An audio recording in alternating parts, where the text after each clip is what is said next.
This is going to be my review for Ahsoka Episode 7. We're one episode away from the finale next week, and this is not setting it up to be a climactic, epic ending, as this whole series of 7 episodes hasn't been anything at all like this or like the original movies were. They did Ezra wrong, and it's an insult to all the fans of this character. It's Finn all over again from the sequels being sidelined so that they can push the female characters to the forefront, and at this point it's really annoying and predictable from Kathleen Kennedy's Lucasfilm.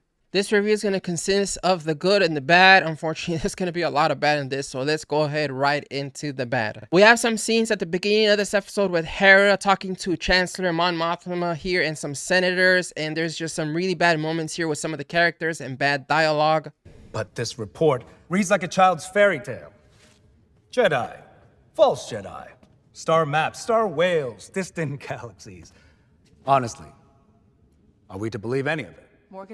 So as you can see, the dialogue, the way Filoni angles his characters to talk about the Star Wars galaxy is just too on the nose, too self-referential, and it's just too self-aware, and it just comes off as disingenuous. Filoni's writing is kind of similar to what we got with Rian Johnson's The Last Jedi. If you watch that movie, it's just very self-aware, very self-referential to the Star Wars brand and the franchise. And it's like the same thing that we got in one of the other episodes where Hu Yang is telling a story to Ahsoka and says, a long time ago in a galaxy far, far away, and all the shows just eat it up. Oh, he said the thing, he said the thing. Is just really bad, and in a more subtle way is being done here with some of these characters and the dialogue, and it's like Jedi and like all these fantastical things.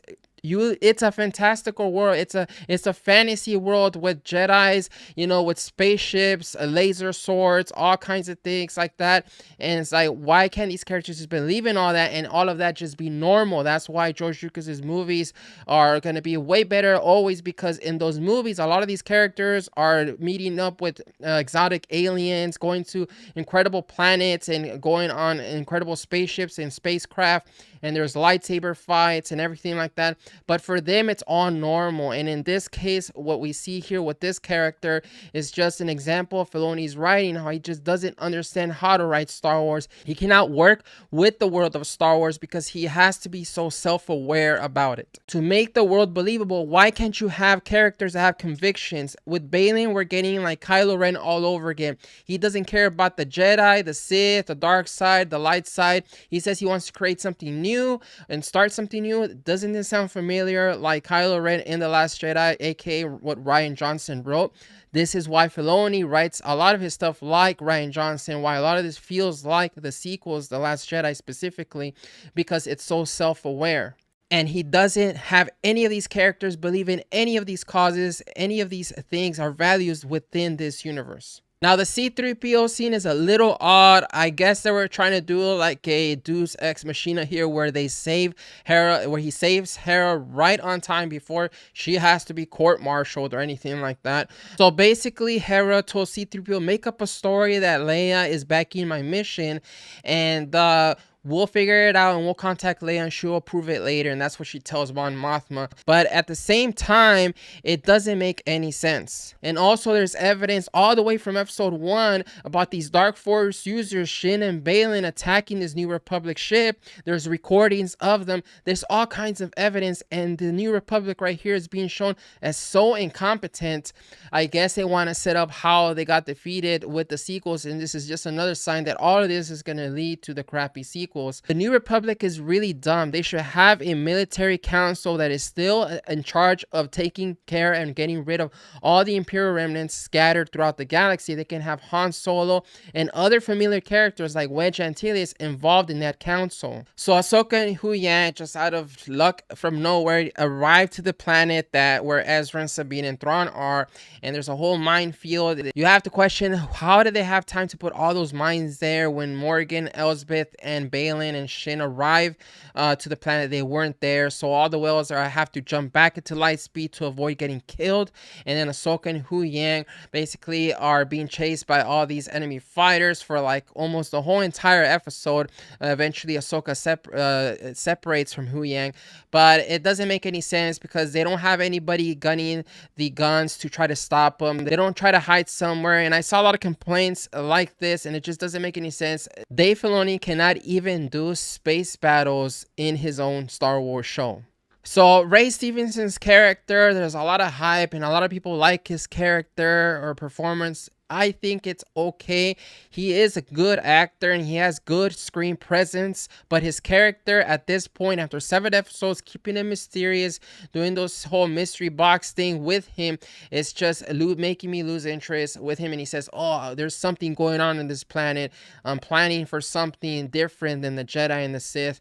And it's not really revealed. I guess they're probably going to reveal it in the finale. And if they don't, what a waste of a character. But his character is still a blank slate. We only have some minimal backstory about where he came from, who he was so far, and nothing's really being developed. This character of Baylan, even though Ray Stevenson gives a good performance here with some bad dialogue to go along with it as well, unfortunately, all this is a good actor with a cool costume, an interesting background for his character, but he's not that developed. He's not that dimensional in terms of his character's depth. We still don't know what he wants to do. What is his purpose? Isn't he supposed to be one of the main antagonists? I guess we're moving on to Thrawn, but they're leaving him on the sideline. There's still a lot of awkward moments and pauses between dialogue, but also a lot of awkward moments where the editors here, Filoni, doesn't cut really quickly, and he leaves the actors here just showing them, and it comes off as awkward.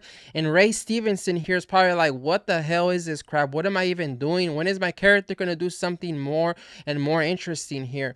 And that whole long take right there, him just looking around like, what is he thinking? What are we supposed to get from that long cut right there? There is some good moments here with Thrawn where he's actually doing Thrawn things like strategizing and just actually analyzing the battle here and moving his troops here against his enemy, but that's all really we get a little bit of real Thrawn here. Not very good at all. There's a moment here where Thrawn basically tells Elspeth, well, we failed. This plan did not work at all.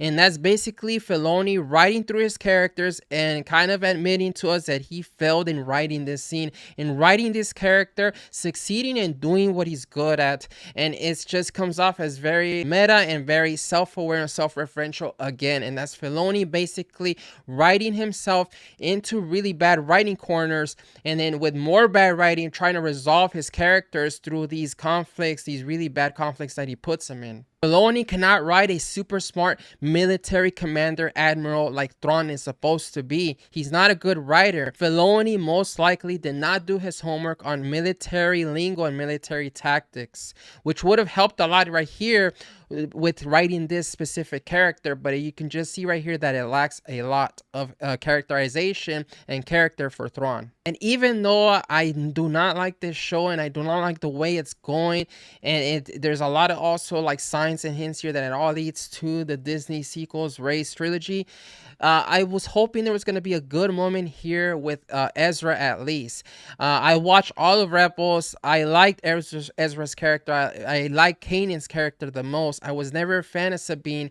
I think she had some good moments there when she was taking up the mantle with the dark saber and leading the Mandalorians. They made her a little bit more serious, but overall I do not like the whole fit and the whole style of her character in this franchise.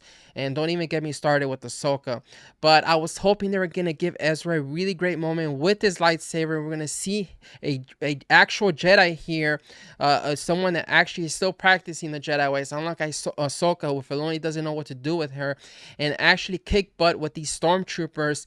But he's like, no, you know what? I don't need the lightsaber. You take it. And it's just all this convoluted and disingenuous type of dialogue and writing that he did so that he can do the whole forces female thing thing and have Sabine be the one that holds the lightsaber, and he's just speaking through basically Ezra and saying, you know what, we're gonna have the females be the ones with the lightsaber. We don't, it's just emasculating and disrespecting his character and basically robbing a lot of his fans and even a lot of Rebel fans that have wanted to see Ezra come back with a lightsaber, battle stormtroopers, have some good, great character moments there.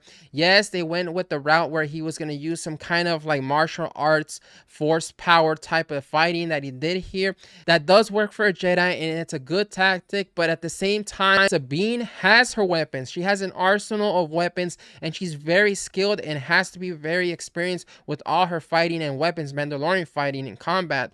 Why can't Ezra have the lightsaber and be more proficient and be more helpful in the battle with his lightsaber? Reward the fans have been waiting for this moment, but no, they robbed us. He's not going to save the day. He's not going to be the hero. Ahsoka comes in, saves his butt from Shin, and it just made Ezra look really bad. This brand, this franchise, the Star Wars franchise, will never mainly be targeted to women. It's always been mostly to men, to young boys. And many female fans, many longtime female fans agree with that. And also because they know there's stuff in there for them as well. And they can identify with characters like Luke and especially Leia, Padme, and all that in terms of their struggles, their stories, and everything. And so it doesn't mean that female characters cannot be written well, have really good storylines, be really well developed. I myself want all the characters, male and female, in a Star Wars story to be all top-notch, well-written, and good. Star Wars is not Barbie. It's not a romantic comedy. It's not even a date movie. The Star Wars franchise is an action, adventure, fantasy, war, samurai, western, and other similar genres like this franchise. This by nature is going to attract mostly a lot of young boys and men, but it doesn't mean that there's nothing there for women, young girls to latch onto as far as enjoyment and entertainment with the female characters, and even sometimes even more so with the male characters. We had the great characters of Leia and Padme in George Lucas Star Wars, and even more female great characters in the expanded universe. Kathleen Kennedy and Dave Filoni, her lapdog, are forcing this forces female thing onto this franchise, and it just feels very disingenuous, especially when they shove the male heroes aside disrespectfully, destroying their agency, their heroism, and also their character's dignity. That's why this is just not predictable, and it's also sad what they're doing. They just have no shame anymore. There can be a good heroic male aspiring character. If they're gonna have a good performance from a male character in this, they're gonna make him a bad guy or something like that, like Baylan. They can have an aspirational male hero here, and it's just these people are not fit for Star Wars. That's gonna do it for the video. I don't think the finale is really gonna save this show at this point, especially with 7 wasted episodes. Let me know what you think in the comments. For all the haters and shills, you're welcome to comment in the comment section. As long as there's no personal attacks, I'll leave your comment there, but just know that your interaction is going to be helping my channel and this video. In the meantime, I'll see you guys next time, and may the Force be with you.